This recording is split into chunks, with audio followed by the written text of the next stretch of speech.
స్థానిక సంస్థల ఎన్నికల్లో గ్రామీణ ప్రాంతాల్లో బీసీలకు 34%, పట్టణ స్థానిక సంస్థల్లో 33.33% రిజర్వేషన్లను అమలు చేయాలని రాష్ట్ర ప్రభుత్వం తీసుకున్న నిర్ణయం చారిత్రాత్మకమని బీజేపీ ఓబీసీ మోర్చా రాష్ట్ర అధ్యక్షుడు రొంగల గోపి శ్రీనివాస్ అన్నారు. బీసీలకు రాజకీయ ప్రాధాన్యాన్ని పెంచే ఈ నిర్ణయాన్ని స్వాగతిస్తున్నామని, ముఖ్యమంత్రి నారా చంద్రబాబు నాయుడుకు కృతజ్ఞతలు తెలుపుతున్నామని చెప్పారు. డబుల్ ఇంజన్ ప్రభుత్వంతో బీసీలకు మేలు, కేంద్రంలో మోడీ ప్రభుత్వం సామాజిక న్యాయాన్ని ముందుకు తీసుకెళ్తుండగా రాష్ట్రంలో కూటమి ప్రభుత్వం అదే స్ఫూర్తితో బీసీల అభ్యున్నతికి చర్యలు తీసుకుంటుందని గోపి శ్రీనివాస్ అన్నారు. విజయవాడలోని బీజేపీ రాష్ట్ర కార్యాలయంలో నిర్వహించిన పాత్రికేయుల సమావేశంలో బీజేపీ ఓబీసీ మోర్చా రాష్ట్ర అధ్యక్షుడు రొంగల గోపి శ్రీనివాస్ మాట్లాడుతూ, గత వైసీపీ ప్రభుత్వ హయాంలో బీసీలకు స్థానిక సంస్థల్లో తీవ్ర అన్యాయం జరిగిందని ఆరోపించారు. గతంలో అమలులో ఉన్న బీసీ రిజర్వేషన్లను 34% నుంచి 24%కి తగ్గించడం వల్ల బీసీల రాజకీయ ప్రాతినిధ్యం దెబ్బతిందన్నారు. ఆ సమయంలో స్థానిక సంస్థల ఎన్నికలు కూడా ప్రజాస్వామ్య స్ఫూర్తికి విరుద్ధంగా బెదిరింపులు, అక్రమాలు, దౌర్జన్యాల మధ్య జరిగాయని విమర్శించారు. బీసీల హక్కులను ఇతర వర్గాలకు మళ్లించొద్దు, బీసీ సమాజం ఎన్నో దశాబ్దాలుగా పోరాడి సాధించుకున్న రాజకీయ హక్కులను ఓటు బ్యాంకు రాజకీయాల కోసం ఇతర వర్గాలకు కేటాయించడం సరికాదని గోపి శ్రీనివాస్ అన్నారు. గతంలో స్థానిక సంస్థల్లో ముస్లింలకు బీసీ కోటా ద్వారా కల్పించిన రాజకీయ ప్రాతినిధ్యంపై ఆయన అభ్యంతరం వ్యక్తం చేశారు. బీసీలకు కేటాయించిన రాజకీయ రిజర్వేషన్లను మాత్రం బీసీలకే దక్కాలని స్పష్టం చేశారు. ప్రధాని నరేంద్ర మోడీ నాయకత్వంలోని కేంద్ర ప్రభుత్వం బీసీల సామాజిక, రాజకీయ, విద్యా అభ్యున్నతికి అనేక చారిత్రాత్మక నిర్ణయాలు తీసుకుందని గోపి శ్రీనివాస్ తెలిపారు.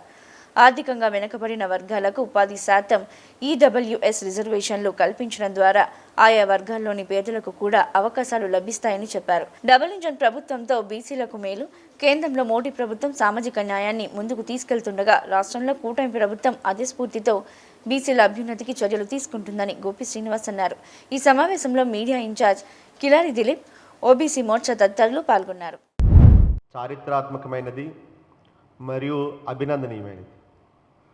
గౌరవ ముఖ్యమంత్రి శ్రీ నారా చంద్రబాబు నాయుడు గారికి ధన్యవాదాలు తెలియజేస్తున్నాం. ఈ సందర్భంగా ఈ యొక్క ప్రభుత్వ నిర్ణయం ఏదైతే ఉందో దాన్ని మేము స్వాగతిస్తున్నాం. ఎందుకంటే ఈ రోజున బీసీ సమాజం స్థానిక నాయకత్వం అనేటువంటి అంశం మీద గతంలో ఎన్నో అవమానాలు పడినటువంటి సందర్భం మనం చూసాం.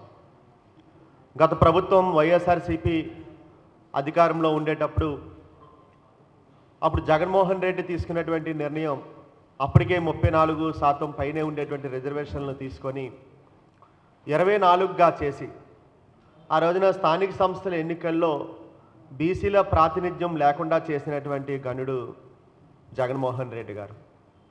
ఆయన చాలా అమాయకంగా చెప్తారు, ఆయన అనుచరులు అంటుంటారు వారికి ఏమీ తెలియదని. అందుకే మా పార్టీ కూడా వారిని స్వాతిముత్యం అని పిలుస్తుంటుంది. ఆ స్వాతిముత్యం తీసుకున్నటువంటి నిర్ణయం 22-24% మాత్రమే ఆ రోజు స్థానిక సంస్థల్లో రిజర్వేషన్లు అమలు చేసి బీసీలకి తీవ్రమైన అన్యాయం చేయడం జరిగింది. అన్యాయం చేయడమే కాదు, ఆ రోజున రాజ్యాంగానికి విరుద్ధంగా, ప్రజాస్వామ్యానికి విరుద్ధంగా దౌర్జన్యాలతో, అక్రమాలతో, బెదిరింపులతో ఆ రోజున స్థానిక సంస్థల ఎన్నికల్లో నిర్వహించడం కూడా మనం చూసాం. నిజంగా ఆయన పరిపాలన అంతా కూడా ఒక చీకటి పరిపాలన. అటువంటి చీకటి పరిపాలనలో ఆ రోజున ప్రజాస్వామ్యంగా ఎన్నుకోబడినటువంటి బీసీల యొక్క ప్రాతినిధ్యం కూడా లేకుండా, గ్రామాల్లో వారికి ఏ విధమైనటువంటి హక్కులు లేకుండా ప్రత్యేక అధికారులతోటి, ఉద్యోగులతోటి పరిపాలన చేస్తూ వాలంటీర్ వ్యవస్థ నడిపించిన కారణంగా ఆ రోజున పంచాయతీ ప్రెసిడెంట్లు కానీ, ఎంపీటీసీలు కానీ రోడ్డెక్కే పరిస్థితి ఉంది. అంటే ప్రజాస్వామ్యంపై అతనికి విలువ లేదు. ఆ సందర్భంలో బీసీలు చేసినటువంటి అన్యాయం, అవమానాలు గురించి చెప్పుకుంటే చాలా ఉంటుంది. వాటన్నిటినీ సరిచేస్తూ ఈ రోజున కూటమి ప్రభుత్వం తీసుకున్నటువంటి నిర్ణయం స్థానిక సంస్థల్లో 34%, 33.33% రిజర్వేషన్ అమలు చేయాలనేటువంటి నిర్ణయం స్వాగతించదగింది, హర్షణీయమైంది. ఈ సందర్భంగా మేము కొన్ని విషయాలు మీ ద్వారా తెలియజేయాలనుకుంటున్నాం. గతంలో వైఎస్ రాజశేఖర రెడ్డి మతం ఆధారంగా రిజర్వేషన్లు ప్రకటించినప్పుడు భారతీయ జనతా పార్టీ తీవ్రంగా దాన్ని వ్యతిరేకించింది. ఏ వర్గానికి వ్యతిరేకం కాదు, కానీ రాజ్యాంగబద్ధంగా మతం ఆధారంగా ఇవ్వాలి, రిజర్వేషన్లు ఉండకూడదు అనేటువంటి ఆలోచన ఏదైతే ఉందో దానిని మేము పెద్ద ఎత్తున తీసుకొని పోయి ఆ రోజు నిర్ణయాన్ని కూడా మేము వ్యతిరేకించడం జరిగింది. కానీ తర్వాత కాలంలో బీసీలలో ఉండేటువంటి ముస్లిమ్స్కి ఈ యొక్క స్థానిక సంస్థల రిజర్వేషన్లు ఇవ్వడం జరిగింది. దాని మూలంగా సుమారుగా ఈ రాష్ట్రంలో 86 మేయర్ మున్సిపల్ చైర్మన్లలో 12 మంది ముస్లిమ్స్ అయితే 12 మంది కూడా బీసీ కోటాలోంచే తీసుకోవడం జరిగింది. మున్సిపాలిటీలో రిజర్వేషన్స్ లేకపోవచ్చు, కానీ అత్యధికంగా బీసీలు ఉండేటువంటి ప్రాంతాల్లో బీసీలకి ఇచ్చేటువంటి అవకాశాలను తీసుకుపోయి ఆ యొక్క వర్గాలకు ఇవ్వడం. అలాగే 31 మంది కార్పొరేటర్లు ఆ సమాజం నుంచి ఉంటే అందులో 22 మంది బీసీ రిజర్వేషన్ల మూలంగా బీసీ కోటాలో వారు కార్పొరేటర్లు అవ్వడం జరిగింది. అలాగే 292 మంది కౌన్సిలర్లు ఉంటే 213 మంది, అలాగే 12 జడ్పీటీసీలు ఈ రాష్ట్రంలో ఉంటే 11 జడ్పీటీసీలు బీసీ కోటాలో తీసుకోవడం జరిగింది. అలాగే 262 ఎంపీటీసీలు ఉంటే 163 ఎంపీటీసీలు బీసీల కోటాలో తీసుకోవడం జరిగింది. ఇది బీసీ సమాజం ఎన్నో ఏండ్లుగా కష్టపడి పోరాడి ఉద్యమాలు చేసి సంపాదించుకున్నటువంటి హక్కులు ఏవైతే ఉన్నాయో కుట్రపూరితంగా కేవలం ఓటు బ్యాంక్ ఆలోచనలతో ఈ యొక్క హక్కులను తీసుకెళ్ళి వేరే వర్గాలకు ఇవ్వడం. ఇంక ఇదే కాదు, బీసీసీలో ఉండేటువంటి వారికి కూడా తీసుకొని బీసీ సమాజంలో ఉండేటువంటి దృఢమైన బలమైన నాయకత్వాన్ని పక్కన పెట్టి ఈ వర్గాలకు కేవలం ఓటు బ్యాంకు సరిచేయడం కోసం ఇస్తున్నటువంటి అవకాశాలని మేము తప్పుపడుతున్నాం. ఇది ఏ వర్గానికి వ్యతిరేకం కాదు. ఆ వర్గాలకు ఇవ్వాలనుకుంటే జనరల్ కోటాలో పోటీ చేయవచ్చు, లేదంటే వారికి ఇవ్వాల్సినటువంటి వేరే హక్కులు ఉంటే ఇవ్వాలి, కానీ రాజకీయ హక్కులు రాజకీయ అవకాశాలు ఇవ్వకూడదని చెప్పేసి మేము రాష్ట్ర ప్రభుత్వాన్ని కోరుతున్నాం. ఈ యొక్క అంశాన్ని మా రాష్ట్ర అధ్యక్షుల వారి దృష్టికి తీసుకుని వెళ్తాం. రాష్ట్ర ప్రభుత్వానికి గౌరవ ముఖ్యమంత్రి గారికి కూడా ఈ విషయాన్ని తెలియజేస్తాం. ఎందుకంటే ప్రతి అంశాన్ని స్వీకరించేటువంటి ముఖ్యమంత్రి గారు మనకు ఉన్నారు. ప్రతి విషయాన్ని కూడా సరిచేసి ప్రజా అనుగుణంగా పనిచేసేటువంటి ముఖ్యమంత్రి గారు మనకు ఉన్నారు. కాబట్టి మేము ఖచ్చితంగా వారి దృష్టిలో ఈ విషయాలు పెడతాం. గతంలో జగన్మోహన్ రెడ్డి గారు 24% రిజర్వేషన్లు మాత్రమే, 24% కూడా పూర్తిగా అమలు చేయకుండా తీవ్రమైన అన్యాయం చేసినటువంటి సందర్భంలో ఏ విధమైన అధికారాలు ఇవ్వనటువంటి సందర్భంలో ఈరోజు తీసుకున్నటువంటి నిర్ణయాన్ని చూస్తే, ఏదైతే కేంద్రంలో నరేంద్ర మోడీ గారి ప్రభుత్వం ఈ దేశానికి ప్రధానమంత్రి ఒక బీసీ అవుతున్నటువంటి సందర్భంలో నరేంద్ర మోడీ గారిని ప్రకటించిన తర్వాత సామాజిక న్యాయ అంశాల మీద ఒక విశ్వాసం పెరిగింది దేశంలో.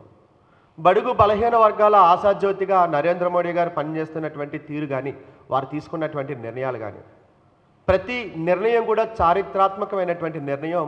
సామాజిక ఉన్నతి, సామాజిక గౌరవం, ఆత్మగౌరవం పెంపొందించే విధంగా వారు తీసుకున్నటువంటి నిర్ణయాలు. అందులో భాగంగా మనం చూసాం 102వ రాజ్యాంగ సవరణ. ఈ యొక్క 102వ రాజ్యాంగ సవరణ ద్వారా ఎన్సీబీసీ కమిషన్కి చట్టబద్ధత కల్పించడం, తద్వారా ఓబీసీలకు రక్షణ కల్పించడం, ఓబీసీల యొక్క హక్కులను కాపాడడం, ఏ వర్గాలు ఓబీసీలుగా గుర్తించబడాలనేటువంటి నిర్ణయాలు తీసుకోవడం ఆ రోజున 102వ రాజ్యాంగ సవరణ ద్వారా ఎన్సీబీసీ కమిషన్కి చట్టబద్ధత కల్పించడం జరిగింది. అంతేకాదు దీనిని రాష్ట్రాలన్నీ కూడా అడిగాయి. మా యొక్క రాష్ట్రాల్లో ఓబీసీలోకి చేర్చడానికి కులాల నిర్ణయాలను తీసుకునే హక్కుల్ని మాకు ఉండాలి, ఎన్సీబీసీకి ఇవ్వడం కన్నానంటే ఎన్సీబీసీకి రాష్ట్రాల నుంచి సూచించేటువంటి అధికరణ రాష్ట్రాలకు ఇస్తూ 105వ రాజ్యాంగ సవరణ కూడా చేయడం జరిగింది. అంటే ఈ యొక్క హక్కుని రాష్ట్రాలకు ఇచ్చే ఆ రోజున తీసుకునేటువంటి నిర్ణయం కానీ, అలాగే 103వ రాజ్యాంగ సవరణ 10% ఈడబ్ల్యూసీ రిజర్వేషన్లు. చాలామంది అంటారు అగ్రవర్ణాలకి రిజర్వేషన్లు ఇచ్చారు, అగ్ర కులాలకి 10% రిజర్వేషన్ ఇచ్చారని. కానీ కాదు, అగ్రవర్ణాల్లో అగ్ర కులాల్లో ఉండేటువంటి పేదవారు ఎవరైతే ఉన్నారో ఇందులో కూడా లబ్ధి చేకూరేది ఎవరైతే మన బీసీ సమాజంలో ఉండేటువంటి మన సోదరులు ఉన్నారో వాళ్ళు ప్రత్యక్షంగా కూడా వారు లబ్ధి చేకూరుతుంది. ఎందుకంటే ఉదాహరణ చూసుకుంటే మన ఆంధ్రప్రదేశ్లో గౌడాస్ ఉన్నారు, కర్ణాటకలో ఓసీగా ఉన్నారు. వారు కర్ణాటకలో ఈడబ్ల్యూసీ 10% వల్ల లబ్ధి చేకూరుస్తున్నారు. వారందరూ కూడా పేదవారుగా ఉన్నప్పటికీ కూడా ఆ ప్రాంతాల్లో ఓసీలుగా గుర్తించబడిన సందర్భంలో వారికి ఈ యొక్క అవకాశాలు ఇవ్వడం జరిగింది. అంతేకాదు మన ఉమ్మడి ఆంధ్రప్రదేశ్ విడిపోయిన తర్వాత ఉమ్మడి ఆంధ్రప్రదేశ్లో ఉండేటువంటి బీసీ కులాలు ఏవైతే ఉన్నాయో విడిపోయిన తర్వాత ఆ రాష్ట్రంలో సుమారు ఆంధ్రప్రదేశ్ నుంచి వలస వెళ్ళినటువంటి కులాలు 26 కులాలని ఓసీలుగా చేరిస్తే ఈ రోజున ఆ కులాలు ఈడబ్ల్యూఎస్ ఏదైతే 10% రిజర్వేషన్ మూలంగా లబ్ధి పొందుతున్నారు. ఇటువంటి నిర్ణయం ఏదైతే సామాజిక న్యాయం ఎక్కడ జరగాలో అక్కడ జరిగే విధంగా సామాజిక అభివృద్ధి ఎక్కడ జరగాలో అక్కడ జరిగే విధంగా నరేంద్ర మోడీ గారు తీసుకున్నటువంటి నిర్ణయం. ఈ రోజున చూస్తే 27% కేంద్ర ప్రభుత్వ ఉద్యోగాల్లో రిజర్వేషనే కాకుండా 27% ఆ కేంద్ర విద్యా శాఖల్లో ఉండేటువంటి యూనివర్సిటీల్లో కానీ మిగతా కేంద్ర ప్రభుత్వం నిర్వహించేటువంటి పరీక్షల్లో కానీ రిజర్వేషన్ని 27% తీసుకోవడం. అందులో భాగంగా నీట్కి 27% రిజర్వేషన్.